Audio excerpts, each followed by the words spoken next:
It's time to admit it and come clean. I can't sit by and watch any longer as the world continues to treat everything like it's normal, believing the lies of corporations and governments.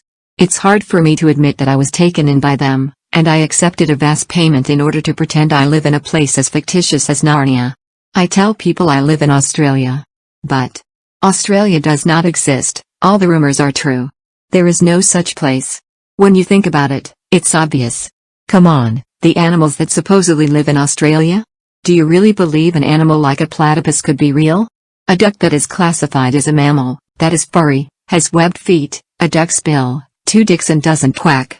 Sweet, no wonder you believe the lies Bill Gates and Anthony Gremlin Fauci peddle. Apparently, you also believe we have kangaroos? The mammal that can jump several feet, grow as high as 6 foot, and carry their Joey's babies in a pouch while they do this. Oh, and the people of Australia can apparently eat them too. I was sucked into being an actor to perpetuate the narrative, coming home from training one night. They told me I didn't have time for jiu-jitsu anymore and I had to quit.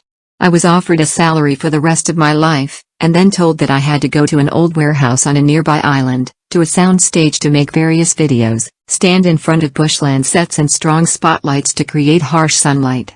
I was blindfolded on the way there, so I don't know where we go, but I can tell you that it is an island not far from where they pretend Australia lies.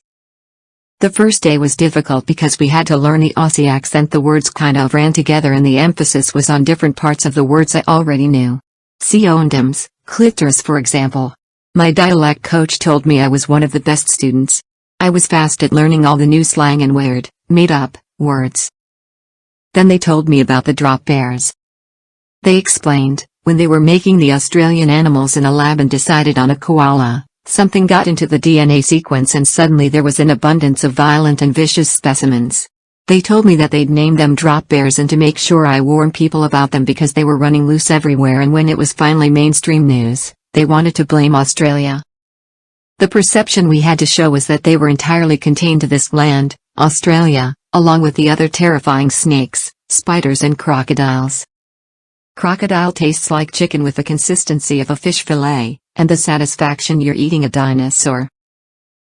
When we meet foreigners who think they are on vacation in Australia, we make sure we turn it on.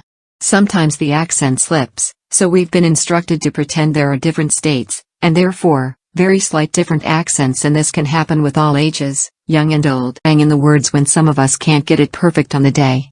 We are also punished if we screw this up too many times. We drink a lot of alcohol so that the cliched Aussie stereotypes make the holidaymakers feel they're getting a genuine Australian experience, sitting outside pubs and talking about footy, the national game our bosses made up. They combine rugby, Gaelic football, soccer and others to create a game that the majority of our Australians are said to watch and follow. You may see some of the actors dressed in their club's colours and talking about a game they've seen, but the television coverage is a stadium that has been filled with CGI fans. We also say CNT. A lot. It's like a comma for most of us. It was the plan, just to see how much we could get away with. LOL, you know what? Fuck it. Look, Australia is real. We pay taxes, taxation is theft, we drive on roads, we have components of history that are dark, and we have great advances in the technology and pharma sector, a lot in sports too. We have buildings, planes, towns, huge cities, rural areas, animals, schools, all different races and people. We have politicians who are seemingly bought and paid for by other countries, and a big USA installation in the middle of the country called Pine Gap that is US land and was responsible, during Obama's reign, for routing missiles over the Middle East.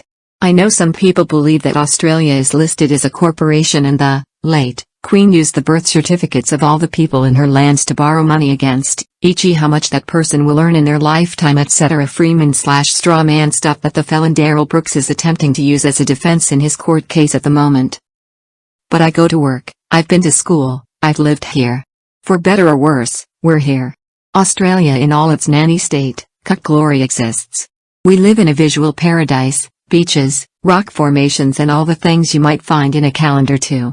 I get a laugh out of people making upside-down jokes and telling me I am a figment of their imagination because Australia isn't real, but, if you really believe it, grow up. It's kinda lame now. Sub to Odyssey, YouTube, Rumble and come to the site because you still make your mum organize your doctor's appointments.